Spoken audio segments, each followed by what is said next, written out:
ba mu créé emploi foofu la ci tund nga xam ne dëkk ba da cay gis boppam bàyyi. waaw loolu de ak sant yàlla la yaakaar naa ne dana tax ndaw ñi des ci dëkk bi. tey ni ñu koy waxee rek ñi nga xam ne ñu ngi génn di dem bitim réew demuñu fa pour noosi demuñu fa pour taxawaa dañ faa dem pour liggéeyi. effectivement kooku nag boo leen taxawoo ci ñu liggéey yaakaar naa ne kenn duutu dem bitim réew. loolu nag ministre yi fi nga xam ne jot nañ fee aw war na wutal ndaw ñi am xëy. yaakaar naa ne bu fekkoon ni wutal nañ leen am xëy lii du am. ndax am na fi ñoo xamante ni formé nañ leen fii ci am mbay nee nañu yóbbu mujj bitim réew lañ leen mujj yóbbu te fii lañ leen formé. am na si ñoo xamante ni ñu ngi may woo ni ma ñoom bokkoon nañ si ñiñ formé ba pare te ba léegi waxuñu leen dara. fan la. si affaire product bi mbay mi ba léegi nii waxuñu leen dara waaw.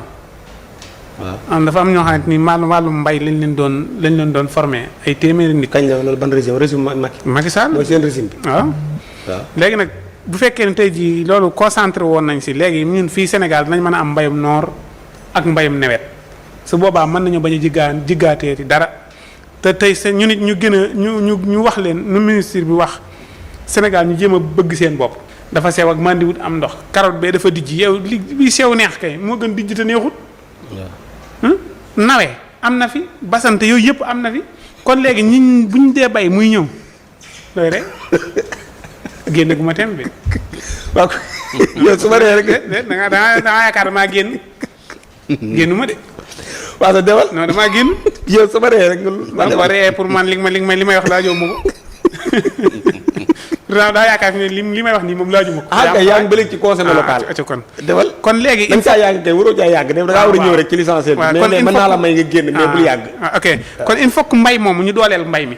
bu ñu dooleelee mbay mi rek balaa ministre be benn accord ñëw. bu jógee fee carotte wala lu mën a doon lu ñëw. ñu jël bu Sénégal ba xam ne que manqué na ñu laajaat leen tuuti mu duggaat ñu mayaat ñi ñu ñëw. d'accord te ñu leen di dimbali fu ñu denc seen soble yeeg fu ñu nàngam bu ñu ko defee rek incha allah ndaw ñi dinañ continuer di kii te Ousmane Sonko mu gën a yaatal lii di gën di dem si régions yi di xool dëkk bu nekk nii mu koy defee. di fa teg tànkam di xool nu mu ko defee. yooyu tamit dafa mel ni raaro na ci ay premier ministre ñu koy def de. waaw premier ministre daa mel ni ay conférence de presse rek lañ doon def wala ay séminaire. waaw ñooñu moom. mais yii moom raar na waaw lii mu def nii daal. ndax boo dee xool président Macky Sall doon na def saaru mil nii mais loolu mu ngi ko tuddee woon xaw ma tournée xaw ma lan. tournée économique.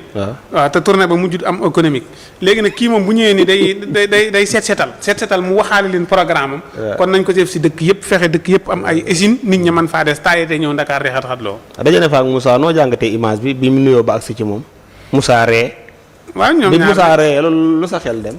Moussa ree xam ne ko lii mooy àdduna rek kilifa nga man kilifa la ñu tase yaa ñëw sama dëkk dama lay recevoir dalal la. loolu nga ci jàngat. kese man damaa yaakaaroon nuyu ko woon sax ba ma naan kontaan di partager far ñu wan ma fu mu ko nuyoo. vidéo bu ma njëkk a da ngaa naroon a partage. partagé woon naa vidéo bu ma njëkk a dal. am na vidéo bu ma la njëkkee moom la gars yi doon partage si internet bi. léegi bi nga gisee nuyu na ko nga bàyyi partage. man kay ma gisaatee mu nuyu ko waaye ma ko ki ma ko ma ne ko yow la ma yónnee lii yow yaa ngi ma yónnee lii ma ndekete noonu li nga am na nuyu na ko ndax dafay nuyoo ba egg si foofu daal di koy tëb nuyuwaat ki si des muy koy xool nii ndekete am na fu mu ko nuyoo daal man ma xam nu mu demee image yi daal man comprendre ma. léegi yow bi nga gis nuyu ko moom nga partagé. waaw bi ma gis nuyu ko moom partagé naa ko. di jabolisi. waaw. waaye nag bu ko nuyoo dabaat naa ko yónnee waat naa la ko fu ma dugaloon benn dugalaat naa fa bii. d'accord. am na boo supprimé wu ci groupe bi de boobu moom ba léegi waxoo. joxewu dem léegi ba léegi expliqué wu moom. non jëru ko. ah jërut explication. ku la ko waxoon Aminata Fall. mais amul segg. Ndiogou day segg moom. day segg kay. Ndiogou noo gisee discours premier ministre